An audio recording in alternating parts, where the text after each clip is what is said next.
Hi friends, welcome back. Today we are going to solve Codeforces problem important exam. Before we start looking into the problem details, I want to mention that my channel is dedicated to help people who are preparing for any Java J2 interviews or coding interviews. You will find lot of good material and helpful material on my channel about Java J2 interviews as well as a lot of solved coding problems that are previously asked by big tech companies like Amazon, Apple, Facebook, Google, Microsoft, Yahoo, and many others. And those coding problems are taken to constitute important coding questions varieties such as graph problems, binary search tree problems, dynamic programming, as well as BFS, DFS matrix problems, linked list, and string related coding interview questions as well.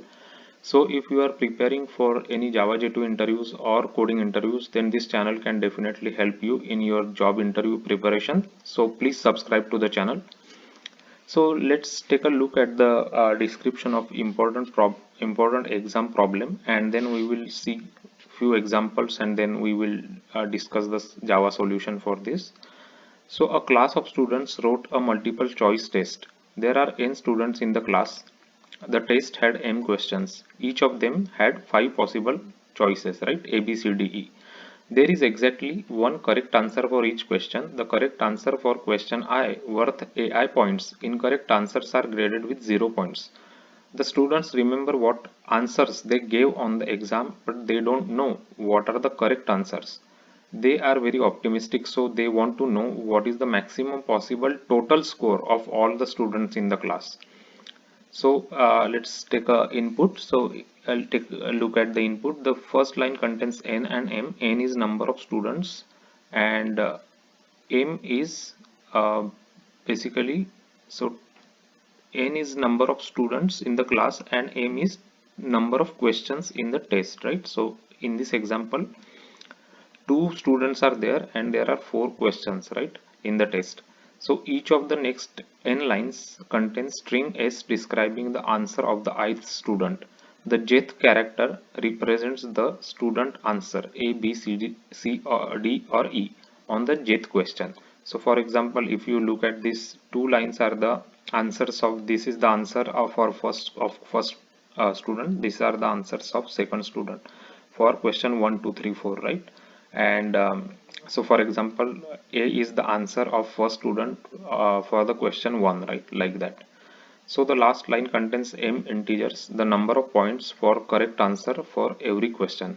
So these are the number of points you will get, right, for every question that you answer correctly. So we have to calculate total number of maximum possible score of the class, right? So total students, all the students basically. So let's take this example over here and we will see what the question is. First we will try to understand and then we will discuss the solution. So this is the first example that is given here. So as you can see, this is the first question, right? So if you look at this, right, these are the answers that these students one, this is S1, let's say student 1, and this is S2, which is student 2, right, for the first question. So if the so to calculate the possible total score, what we will do is um, uh, if a is the correct answer, for example, let's say a is the correct answer, right, then they will get 1 point, so they will get total 2 points, correct. Then for this second question, if b is the correct answer, they will get 2 plus 2, right, so total 4 points they will get. If c is the correct answer for third question, they will get 3 plus 3, total 6, right, for these questions. And here either d or e, one will be the correct answer. In that case they will get maximum 4 points, right, because one student will get 4 points, other student will get 0 points, right, because only one can be correct answer. So if you add all these things, then it will come to 16, right? 6 plus 4 is 10 plus 4, 14 plus 2 is equal to 16. So as you can see, 16 is the answer for this question here, right? Output is 16.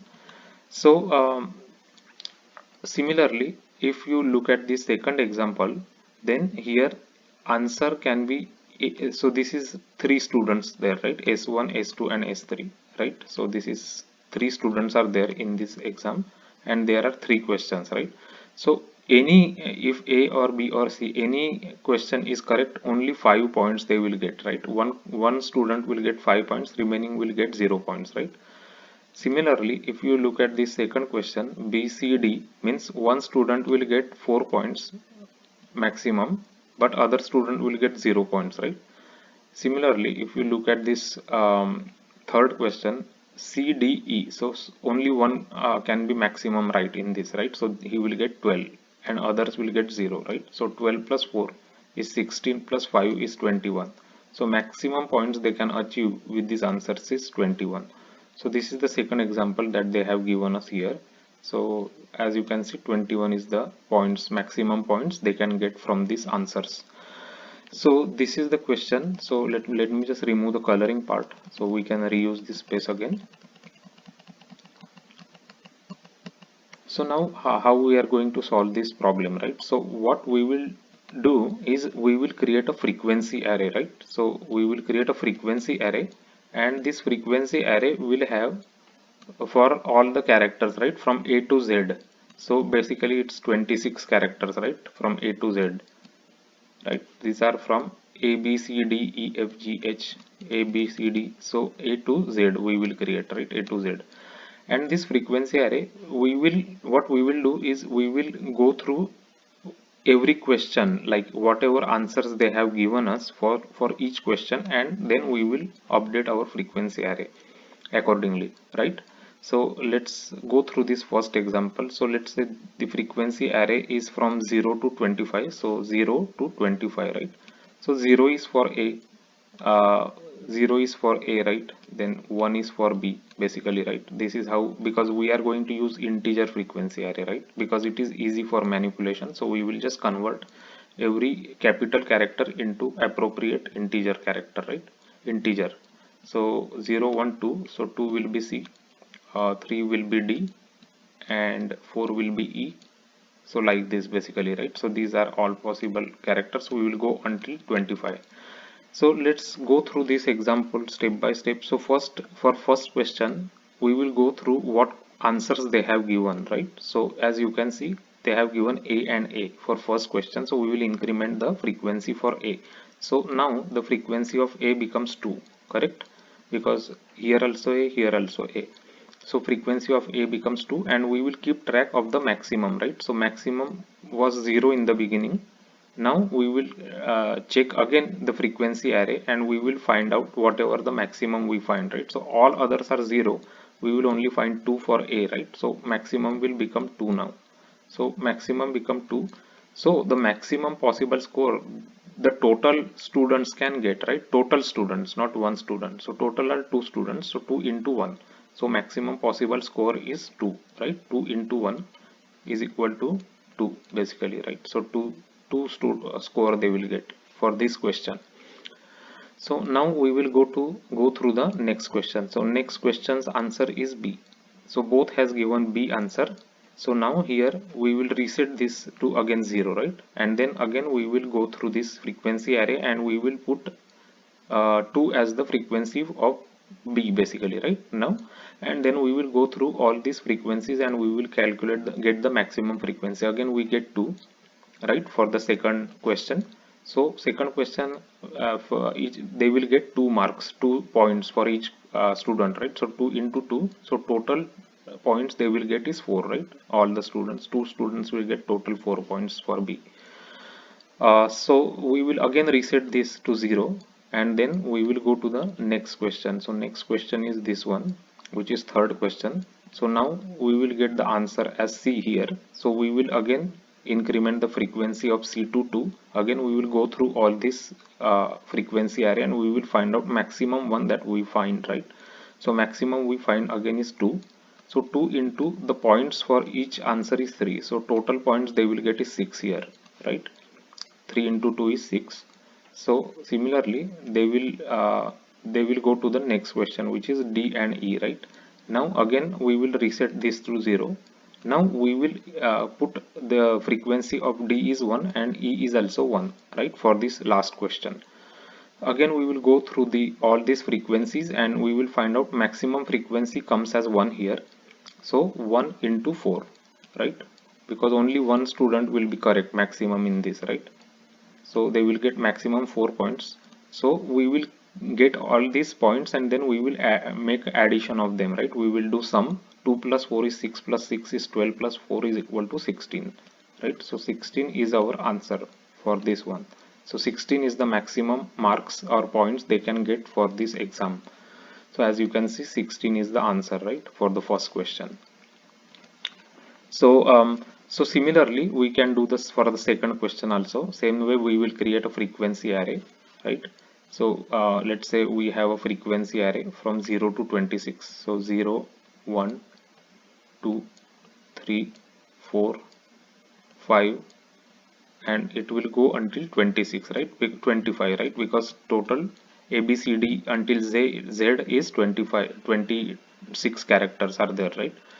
So we will again, let's say, go through this first question. So ABC, we will again, this is the frequency array, so we will put a value. So 0 will get one value, B will get one value, and 2 will also get one value, right? 0 is A, 1 is B, 2 is C. Then we will find out the maximum of them. So maximum is again 1. So 1 into 5, they will get maximum 5 points, right?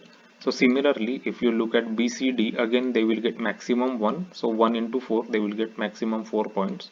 Again for CDE, if we do the same logic with the frequency array, they will get only 1 as the maximum. 1 into 12 is equal to 12 points. So total points is 16 plus 5 is equal to 21. So 21 is the answer for the second example, right? So this is the approach we are going to take to solve the important exam problem on Codeforces. So so now I think it's pretty clear with two examples. So let's go through the Java code now. So I just took the first example that I just showed you. So n is equal to 2. So two students are there and four questions are there, and these are the answers that they have given us, right? Like they have given for each four questions, and these are the points that every question they can get these points, right, if they have correct answer. So after that we'll just split this S and we will get an array of strings, and we created a frequency array of 26 characters here. And this is an integer array because we will convert each of the answer into like a into integer, right?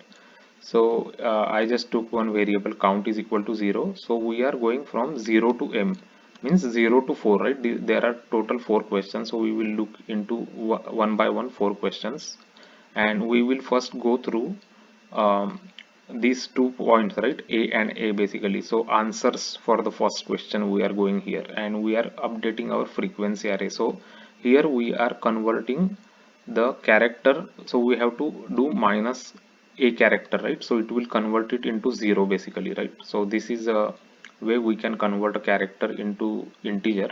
So we will populate our frequency array and we will increment the corresponding frequency, right, for each character. So for 0 we will get 2 basically, right, because the first question we have AA. So which means that our 0th element in the array will have 2 frequency. So here we are going to calculate the maximum from the array. Again we are going through 0 to 26 and we are calculating the maximum value from the frequency array. We get 2 here for the first one. So 2 into 1 we will do here, right, and we will add it into our count. So maximum is 2 into the points that we will get for the ith question, right? So ith question means 1 point we will get for the first question. So 2 into 1 is 2. So similarly we will do for all the 4 questions, and here after every count we will just reset the array, right, to 0, because we frequency array we are resetting it to 0, right, because we want to restart again for the next questions answers. So this is the way we will get the count as our answer, right? So count will keep updating for each question's answers, and at the end we will just print the count. So let's just go ahead and execute this code and make sure it works. So we are getting correct answer 16 here for the first question, right? So let's just take the second question and make sure it works. So this is 3 comma 3. So let's just update our input quickly. So this is 3 comma 3, and the answers are ABC, BCD. So this is ABC, then this one is BCD, and the last one is, let's see, CDE. So CDE is the last one, and the points we will be getting for each is 5, 4 and 12. So let's go this 5, 4 and 12, right? So let's just execute this and make sure this also gives correct answer. So we are getting correct answer 21, right? 21. So we are getting correct answer, so our solution is working fine. So this is the way we will use frequency array to calculate, so we will get the frequency of all the elements, and we will get the maximum of all the frequencies, right, for that answer. So, and then we will multiply maximum frequency we found by the points, right, by the points. So we will do that for each of the answers to calculate the total maximum points the all the students can get together, right? So if you are new to my channel, then there is a playlist called as Codeforces on my channel, which has a lot of solved Codeforces problems explained with examples and Java code. You can take a look at those videos and practice those problems. Apart from that, there is a big playlist called as LeetCode and LeanCode Solutions on my channel, which has over 200 solved different varieties of coding questions. And those are very important coding questions, as they were previously asked by big tech companies like Apple, Amazon, Google, Facebook, Yahoo, Microsoft, and many others. So also they constitute a lot of different varieties of coding questions that come in interviews, such as BFS, DFS, matrix problems, linked list, string problems, as well as dynamic programming, and binary search tree, binary search related coding interview questions. So all sorts of different varieties is covered there. So if you are preparing for any Java J2 interview or coding interviews, this playlist can definitely help you in your job interview preparation. If you like this video, if you find it helpful, and if you like the way it's been created with whiteboarding examples and Java code, please give it a like. Also subscribe to the channel. This channel can definitely help you in your Java J2E job interview preparation. Also, it also helps the video to reach to more people who need help in understanding different varieties of coding problems, and they can also see these videos and learn from these videos how to approach different coding questions using Java, what data structures of Java to apply to solve different coding questions. They can learn from these videos. If you like this video, give it a like. If you have any questions regarding the video, please write your questions below the description, and share this video with your friends and colleagues, and thanks for watching the video.